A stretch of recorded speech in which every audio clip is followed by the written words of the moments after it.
एक छोटी सी दुनिया, एक छोटा सा प्लेनेट जो 76 साल तक हमारे सोलर सिस्टम का 9वां प्लेनेट था, लेकिन फिर एक दिन उसका प्लेनेट होना छीन लिया गया।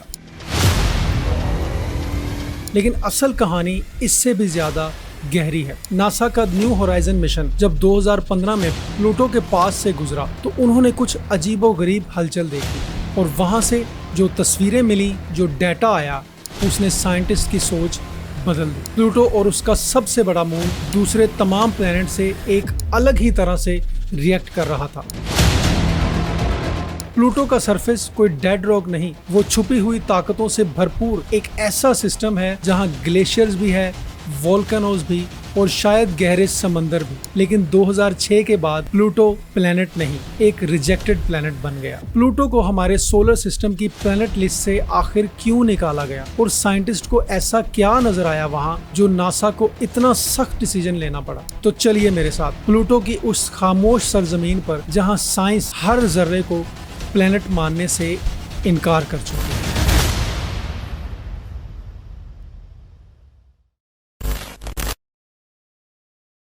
एक छोटे से पॉज के लिए माजरत। अगर आपको हमारा कंटेंट वैल्यूएबल लगता है तो हमारी वीडियो को लाइक करें और कमेंट बॉक्स में अपना एक्सपीरियंस ज़रूर शेयर करें और इसी तरह के मीनिंगफुल कंटेंट के लिए हमारा चैनल सब्सक्राइब करें। Thank you. 1930 में 24 साल का एक अमेरिकन एस्ट्रोनॉमर क्लाइड टॉमबर्ग टेलीस्कोप के पीछे बैठा हुआ था। टॉमबर्ग प्रोफेशनल एस्ट्रोनॉमर नहीं था, वो एक फार्म बॉय था जिसे साइंस का जुनून ऑब्जर्वेटरी लेवल तक ले आया था। उसने स्काई की 2 इमेजेस को आपस में कंपेयर किया और उनमें एक छोटी सी लाइट मूवमेंट डिटेक्ट की। वो कोई सितारा नहीं था, वो एक न्यू ऑब्जेक्ट था और आहिस्ता आहिस्ता बैकग्राउंड स्टार्स के मुकाबले में मूव कर रहा था। इस सारे मामले के बाद 18 फरवरी 1930 को प्लूटो की डिस्कवरी हुई। एक छोटा, ठंडा और अंधेरे में छुपा हुआ ऑब्जेक्ट। उस वक्त के लोगों ने प्लूटो को एक प्लेनेट माना और 76 साल तक वो हमारे सोलर सिस्टम का 9वां प्लेनेट रहा। प्लूटो हमारे सोलर सिस्टम के स्टार सूरज से तकरीबन 5.9 बिलियन किलोमीटर दूर है और अर्थ से इसका फासला तकरीबन 4.28 बिलियन किलोमीटर है। प्लूटो का टेम्परेचर -230 सेंटीग्रेड तक रीच करता है। ये इतना ठंडा है कि वहाँ हवा भी जम जाए। इस छोटी सी दुनिया का सरफेस फ्रोजन नाइट्रोजन, मीथेन और कार्बन मोनोऑक्साइड की लेयर से बना है और प्लूटो का सबसे बड़ा ग्लेशियर, जिसे हम स्पुतनिक प्लैनेटिया कहते हैं, वो किसी माउंटेन एरियाज का ग्लेशियर नहीं था। एक पूरी बर्फ का समंदर एक सॉलिड नाइट्रोजन आइस शीट से बना जो तकरीबन 1000 किलोमीटर से भी ज्यादा चौड़ाई में फैला हुआ है। लेकिन एक हैरान कर देने वाली बात यह है कि यहाँ की बर्फ वाइट नहीं होती जैसे हम अर्थ पर देखते हैं।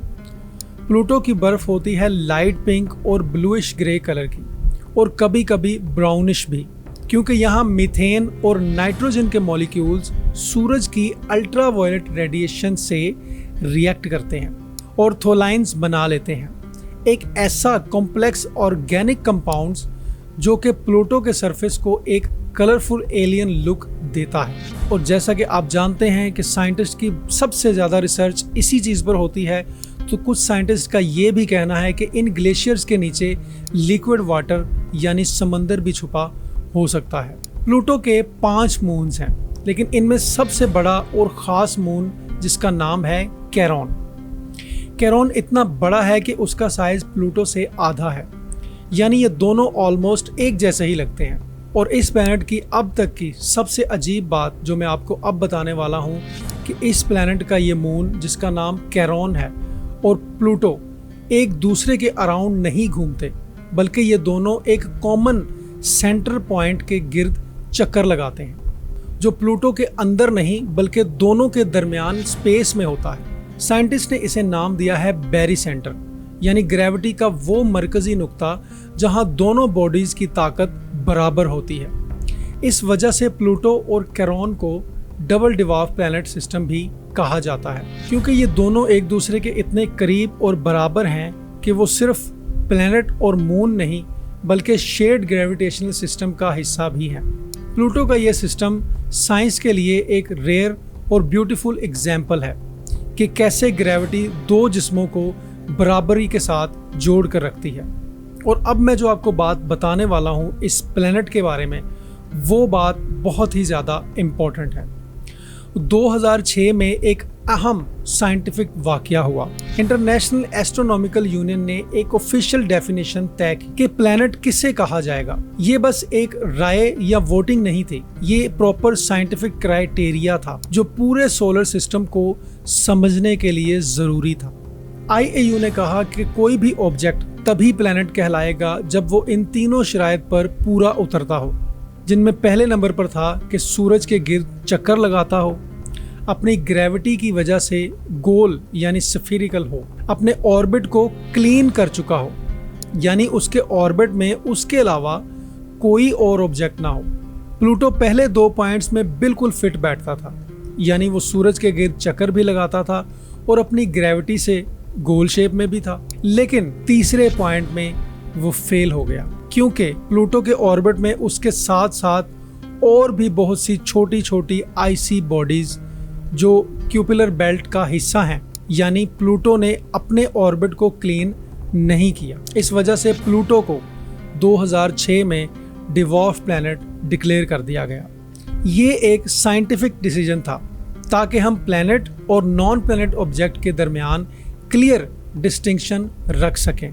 तो अब सवाल ये पैदा होता है कि प्लूटो आज क्या है। आज प्लूटो ऑफिशियली एक डिवॉर्फ प्लैनेट है जो हमारे सोलर सिस्टम के एज पर क्यूपिलर बेल्ट में मौजूद है और शायद सबसे ज़्यादा मिसअंडरस्टूड भी। प्लूटो कुदरत का बनाया हुआ एक ऐसा प्लैनेट है जो हमारे सोलर सिस्टम के बाकी सभी प्लैनेट से बहुत अलग है। फिर भी उसमें एक निज़ाम है, एक बैलेंस है और एक खूबसूरती भी है जो सिर्फ अल्लाह की कुदरत ही कायम रख सकती है। प्लूटो हमारे लिए एक याद दहानी है कि चाहे कोई जहान कितना भी दूर हो, उस पर भी उसी की हुकूमत है जो ज़मीन और अर्श का मालिक है। और अब आप एक ज़रूरी काम करें, एक तो इस वीडियो को लाइक कर दें और दूसरा इस चैनल को सब्सक्राइब कर दें, क्योंकि अगली वीडियो एक ऐसे प्लैनेट के बारे में है जहां सब कुछ उल्टा है, जिसका एक्सिस 90 डिग्री तक झुका हुआ है, जिसके एटमॉस्फेयर में जहर भरा हुआ है। एक ऐसा मिस्टीरियस प्लैनेट जिसका नाम है यूरेनस।